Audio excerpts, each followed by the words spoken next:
Hi my loves, it's Savvie and welcome back to my channel and to part 2 of the Cochlear Implant series. If you have not seen part 1, then make sure to stop this video and I'll leave a link down in the description so you can go watch that first, otherwise this kind of won't make sense.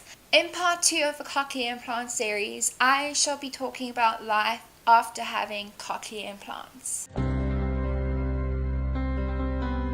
As I mentioned in my previous video, although cochlear implants were a massive improvement, it has still been very hard and I am still not cured. Even though I can hear now, like I said in my previous video, it is electronic hearing and I tend to miss a lot. Being a deaf person with cochlear implants is not like putting on glasses and being able to see like that. It is a huge process of therapy and hard work to get to this point. As a deaf child, I needed a lot of support, especially from my parents, and luckily my parents are amazing, so they gave me all of their support and I couldn't ask for better parents. I started to go to speech therapy and listening therapy at 13 months, and I went to therapy up until the age of about 8 years old, I believe.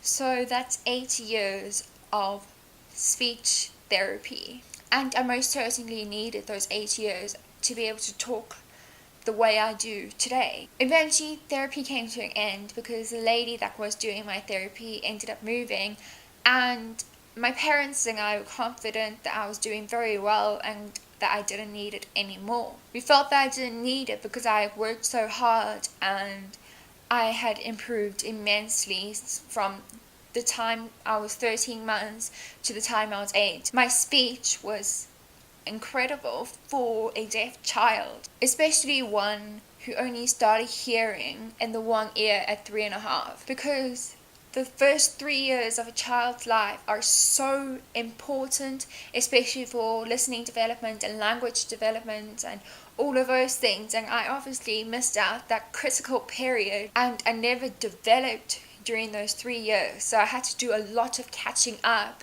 and it was so much work, but I did it and I got through. And I truly believe that I got through because of the speech therapist I was with.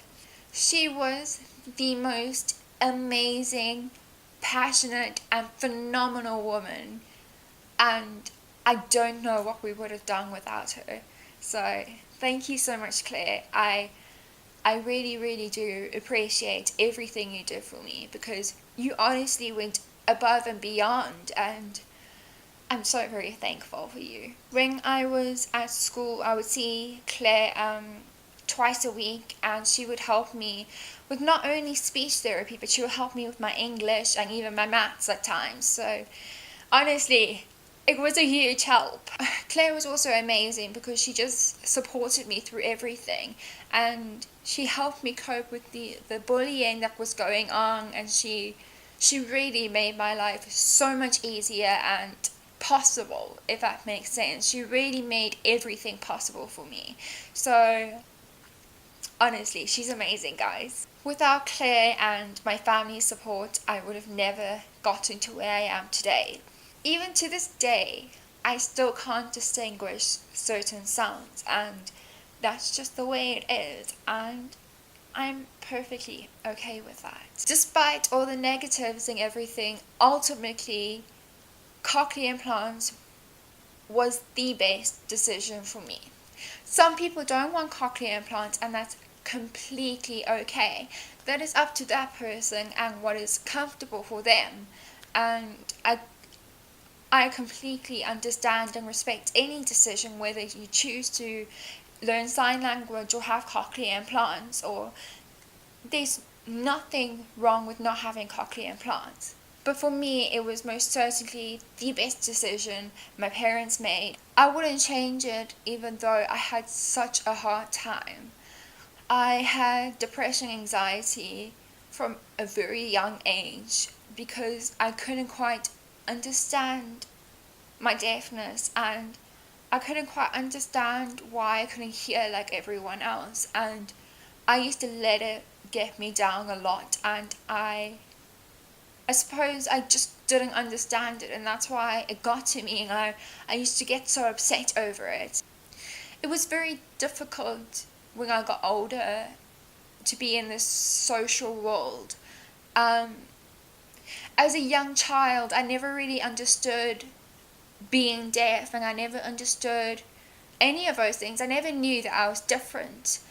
But as I grew older, I started noticing that I was different, and I tried to understand my disability, but it was very difficult for me to as a young kid. If you would like me to talk about this topic, please give this video a big thumbs up so I know that you guys would like me to talk about my depression and my social anxiety and what it was like trying to understand everything. To this day, I still struggle with being deaf. I have most definitely embraced it a lot more than I would have, like, say, 4 years ago. But I don't always want to accept it, and I don't always cope with being deaf. I still struggle with some aspects of mental health, and I still struggle with speaking. I mean, if you watch some of my videos, you can see that sometimes I get really tongue-tied super quickly, and I stutter a lot actually. But I wouldn't have coped if I didn't get cochlear implants, and I wouldn't be the person I am today without cochlear implants. I'm very, very happy that I did get cochlear implants, and I'm so lucky to have them. And so yeah, that is life after having cochlear implants, and I'm truly grateful to have cochlear implants. And I'm very, very grateful for the people I had in my life and all the support that I've had. So yeah. And that is the end of this series. If you liked it, please give it a massive thumbs up, and don't forget to subscribe. And I hope you had or are having a great day, and I shall see you in my next video. Bye!